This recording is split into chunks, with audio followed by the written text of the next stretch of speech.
Montorku RE King ngene lho Bang Ari. Bang Ari Lumajang sampean rungokne tenanan kuwi. Sampean rungokne tenanan montorku RE King elek oritek ngene iki ya. Iki lek tak ceti sekitare 3,5 juta. Montor iki cet biasa-biasa ngono kuwi. Ketok rijik neh. Lah lek sampean nyang jumlah 20, 10, gedene 30, gedene 40, ki ndak olah. Jaluk aku ya panggah 5 ngono lho Bang Ari.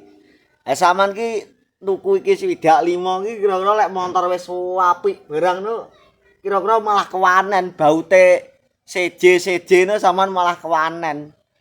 Aku sing tele-tele Bang. Ngono lho Bang. Ki montor iki mending dendos golekne sekok ngarep sing mening ngono tek-tek KLE kopo piye ngono lho Bang. Ben kancane melok bangun-bangun ngono lho Bang. Dendos ngono lho.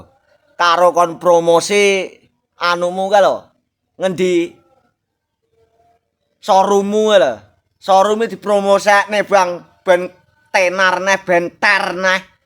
Aja mek kur video karo wong ora genah. Sing video jotosi tembok, sing jotosi lemari, sing anu malah wis ora karu-karuan. Lah iki malah samane ndos aku ki.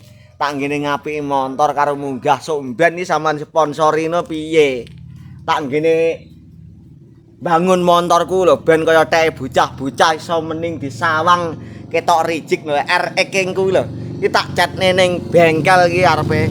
Bengkel iki bengkel ngomahe Lek Nari Kalipucung Sanan Kulon lokasine Cerme Kabupaten Kalipucung Sanan Kulon kuwi. Lokasine desane Cerme. Laras mandiri, gitu. Lelek sampean ngenyang montorku kaya ngono kuwi. Aku sik do ngoleh Bang, iki montor iki mah tak bangun. Saiki kenekan iki lho rega 20 sing model ngene iki lho ora enek. Ora enek Bang. Rega kenekan iki model 20 ora enek. Aku mubeng-mubeng turut ngendi ndak temu lho Bang. Iki malah sampean endos ae malahan. Diendos diganti Mas. Aku ndek sekok api ngarep buri karo duwe sepido apik ngarep buri karo duwe buring apik Mas ngarep buri. Saman ngonten ning omahku ngono malah aku ora apa-apa. Nyambut gawe ngonten ngono. Gelem aku. Gelem.